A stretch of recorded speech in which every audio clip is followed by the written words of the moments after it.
after he talks about the wolf, that's another reference to nature. And so again, he's talking about fate versus the free will. So he makes the choice, then that's his free will. But he's saying, this is out of my control. The fates are in control. And so it says, whose howls his watch, thus his stealthy pace. With Tarquin's ravishing strides towards his design, moves like a ghost. Now, to you and me in 2020, this makes no sense. Who the heck is Tarquin? Why do we use the word ravishing? If I've ever heard the word ravishing, it's because a woman walks in and a guy says, ooh, you're ravishing.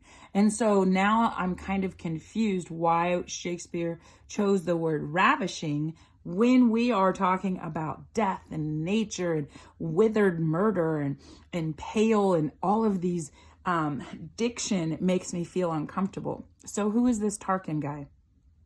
Okay, back then in 1605, everybody would have known the story of Tarquin.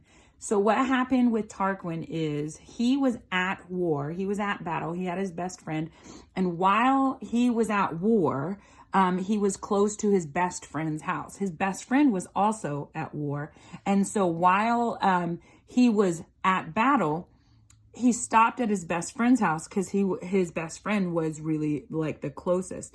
And his best friend's wife took care of him and was like, yeah, I'll make you dinner. Come have a stay.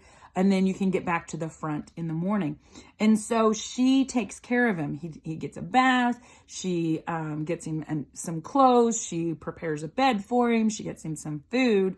And he rapes her in the middle of the night. What does this mean? A best friend turns his back on his best friend, steals that power. Remember, we talked about the fact that rape is not always about sex. Rape is a lot about power, right? And so Tarquin actually slept in the house of who he respected and took from that person the power that they held. And so Tarquin, at this moment, the audience knows Macbeth is going to go into his bedchamber when he's asleep and kill him.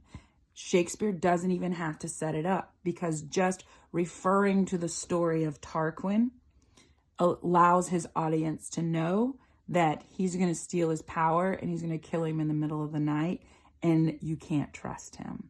And that's how powerful Shakespeare is. He just represents, he just throws something out there. And now he doesn't have to explain it for an hour and a half. Tarquin. And all of his audience goes, oh my gosh, he's going to be a horrible, awful person. He's going to steal that man. He's going to steal his power. He's going to kill him in the middle of the night. And he stayed there after battle so that he could rest up. That's just the worst crime of the worst crime.